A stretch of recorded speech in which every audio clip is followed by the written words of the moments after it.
It was the day after the fires hit up by Boulder. I woke up to all of the images on the news. The houses, the neighborhoods turned to ash. And my heart was just breaking. And I started asking myself, what are we called to do? But not just about the fires, not about this one situation. Of course, there's so much going on. I think about all of the division. I remember when I was in high school and talking about the Civil War and how brother turned against brother and father against son, and I never understood it. But now I kind of do. Our division is pretty intense. And that's not even speaking of the pandemic. It has affected so many parts of our lives. Day after day, I am surprised by the things that are different. The economy and our relationships and how we are with one another. And I just kept sitting in that place, that question, what are we supposed to do? It feels so helpless, so overwhelming. So I decided to do this sermon series on what do we do? What are we called to do as Christian disciples? As people that have committed ourselves, our lives to follow Jesus, is there anything really that we can do? And yes, of course, we are called into action. We are called into doing. So hear these words from the letter that James wrote, chapter 2. Dear friends, do you think you'll get anywhere in this if you learn all the right words, but never do anything? Does merely talking about faith indicate that a person really has it? For instance, you come upon an old friend dressed in rags and half-starved and say, "Good morning, friend. Be clothed in Christ, be filled with the Holy Spirit," and walk off without providing so much as a coat or a cup of soup. Where does that get you? Isn't it obvious that God talk without God acts is outrageous nonsense? I can already hear one of you agreeing by saying, "Sounds good. You take care of the faith department and I'll handle the works department," but not so fast. You can no more show me your works apart from your faith than I can show you my faith apart from my works. Faith and works, works and faith, fit together hand in glove. Do I hear you professing to believe in the one and only God, but then observe you contemplating sitting back as if you had done something wonderful? That's just great. Demons do that, but what good does it do them? Use your heads. Do you suppose for a minute that you can cut faith and works in two and not end up with a corpse on your hands? The very moment you separate body and spirit, you end up with a corpse. Separate faith and works, and you get the same thing, a corpse. May God bless the reading, hearing, and doing of this word. James doesn't mince words very much, does he? He's very, very clear. It's not believing all of the right things. It's not just God talk, but God doing. Doing. What can we do? What are we called to do? Last week, I talked about gifts. Financially giving week after week.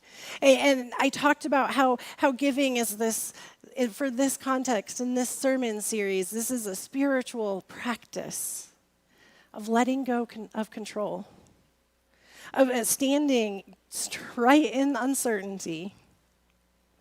It is an act of putting kindness over fear. It is a practice of putting compassion over control. And that way, when we face moments that are really, really hard, we have that practice behind us of letting go.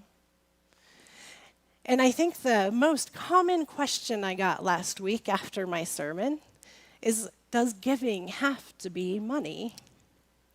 And my answer was, of course it's not. It can be a lot of things, but in this text, it's a spiritual practice of letting go. So whatever it is, it should be a practice of letting go. And my second answer was, just wait until next week. We'll talk more about all those other things. So this week, I'm talking about those other things. Love your neighbor. Giving of your time and your talents, giving and serving.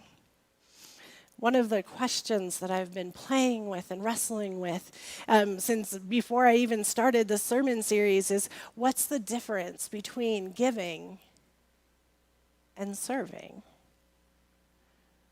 And I've had a lot of conversations and a lot of really good thoughts and questions and what ifs. But for me, when I'm asking the question, what's the difference between giving and serving, in the context of how in the world are we supposed to respond to our world today? What I wonder for me is, what if giving is about us? It's about learning and growing and letting go of control, and serving is a walking with. Serving, building relationships, sticking around for a while. In Methodism, I love that we have practical theology. When we go and we serve with somebody, we learn and we grow and we build our relationship with God. When we give, we learn and we grow and we build our relationship with God. This is a moment of both and I think it's beautiful. We do that well here. We come here and we learn about God, and then we go out there and we give and we serve and we do all of these little things. And I'm thinking about this church and this community and these things that we have done in the past to respond to calls for help and to needs in the world. It was just a few years ago when we decided to help Urban Peak. We made a call out to this community, hey, we want to help this organization that goes out and they help homeless teenagers find their life again. Will you all help us? And you all did. We came up with $200,000 to go help that organization. And this week, as I was thinking about it, it really was a spiritual practice of giving. We as a community stood right in uncertainty. We put kindness over fear, compassion over control. And every once in a while, we'd ask them, so what are the plans with the money? We haven't heard from you yet. And they're like, oh, we're figuring it out. A couple months would go by, and we'd kind of be anxious, like, what are you going to do with the money? I don't know. We haven't figured it out yet. That was that time of practice of us standing in uncertainty. And man, and I am so glad we did that. Because what they were doing was taking their time. They were dreaming of big dreams for the future. They were figuring out what they were going to do and the best ways to leverage that money. And we also served. There are still today, even years later, there are groups of people that go over to Urban Peak and cook breakfast for those kids. We've been a part of their community in little ways for years now. Or what about the Afghan refugee families? So we knew that we were going to be getting a few refugee families here in Colorado Springs, and we made a call out, hey, will you all give?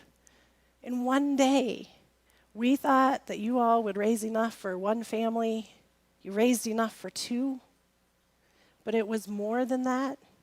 You also gathered household furniture, household supplies, did the whole house, sheets, everything, toothbrushes, 2 families. You let go of control, stood in that uncertainty, and practiced letting God do God's work. And you served. Right now we have 16 people, 2 groups of 8 that are walking with those families. They are getting to know them, laugh with them, eat dinner with them, help them understand our culture at the same time we are learning about theirs, helping them navigate our system, giving and serving. Next Sunday, we're going to have a table at the Family Promise Luncheon. And at that, they're going to ask for a donation. They're going to ask for money. In that organization, 3, 4, 5 times a year, we support them by helping support a family. And you know, we have, for the first time in 18 years, every single possible slot filled for the next time we are supporting a family. Every single one. And in fact, Katie Adams, who oversees the program here, she had to make new slots because people wanted to help and everything was full. So she just started coming up with things that she dreamed of and knew would be really helpful in ways that we can help those families. We filled those up too. Giving and serving. A deeply walking with. So, since I was talking about serving, I wanted to push us a little harder too. Not just feed the hungry, that's important.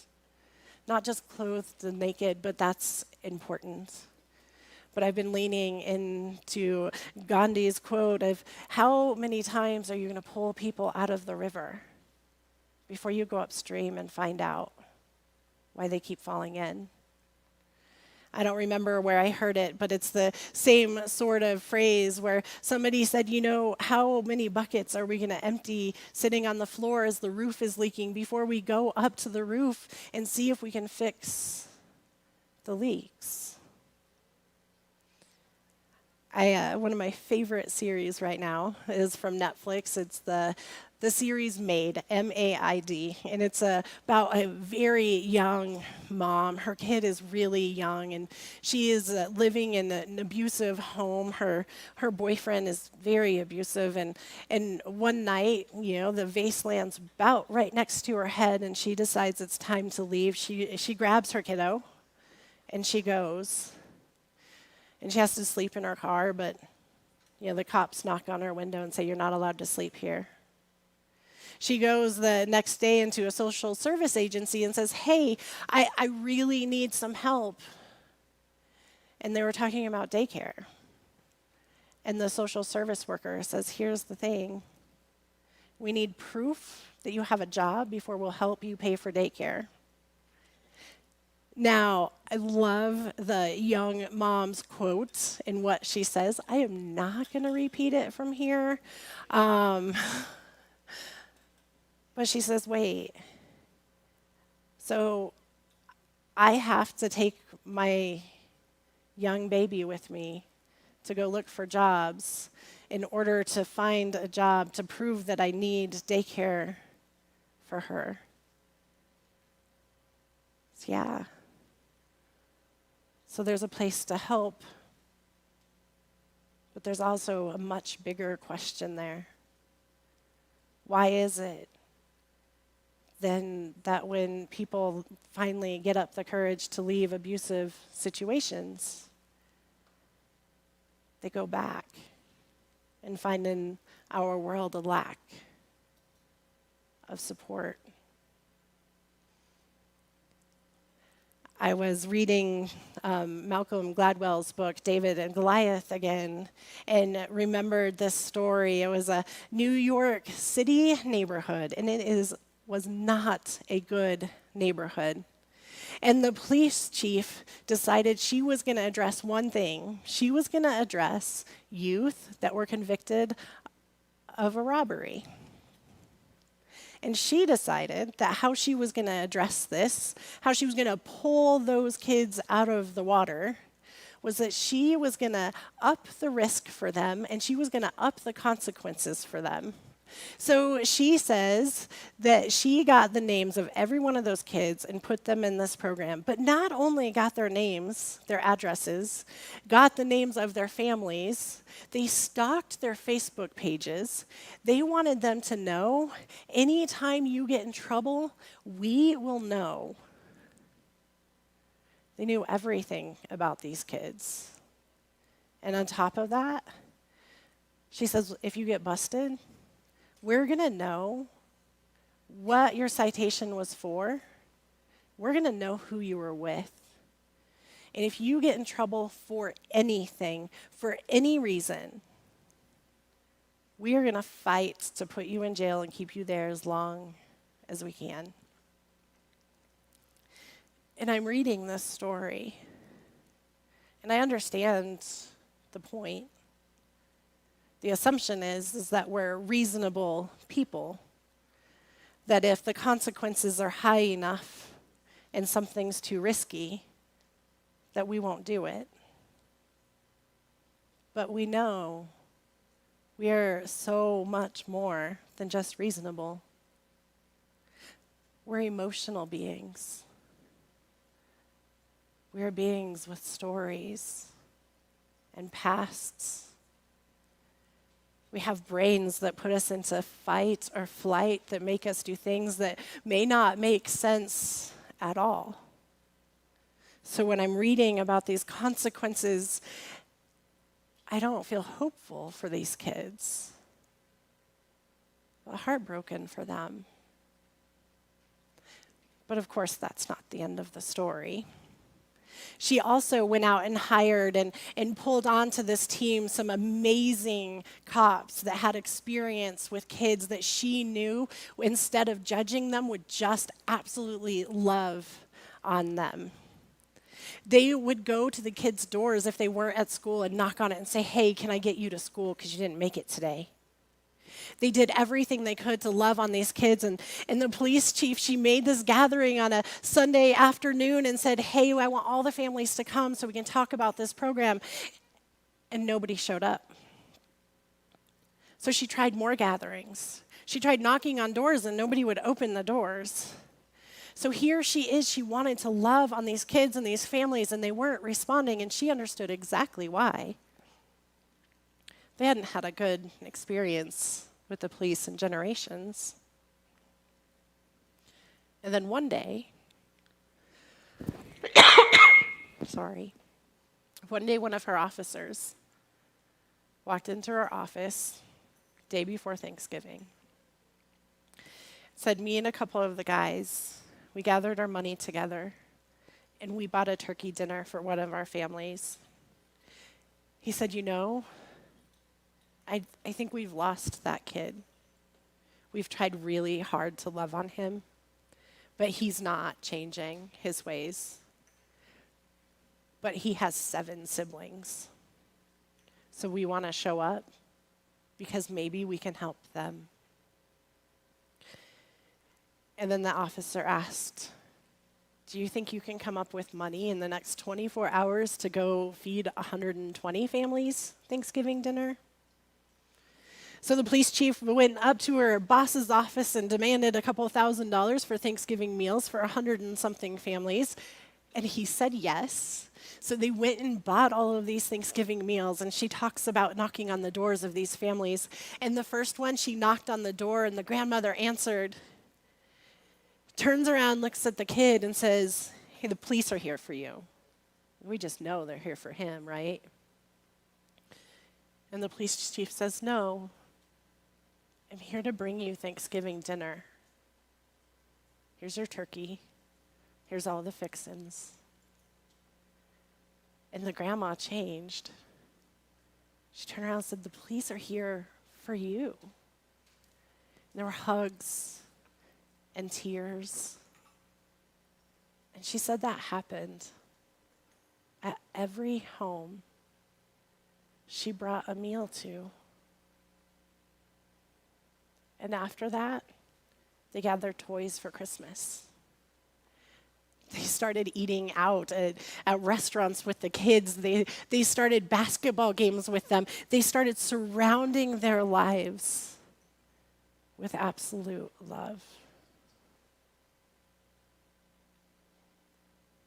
They went up the river, figured out how to start pulling, figured out why those kids were falling in. So what are we called to do as followers of Christ, as disciples? We are called to love, and to push ourselves harder, and find out why people are falling in, and do something about it. Thanks be to God.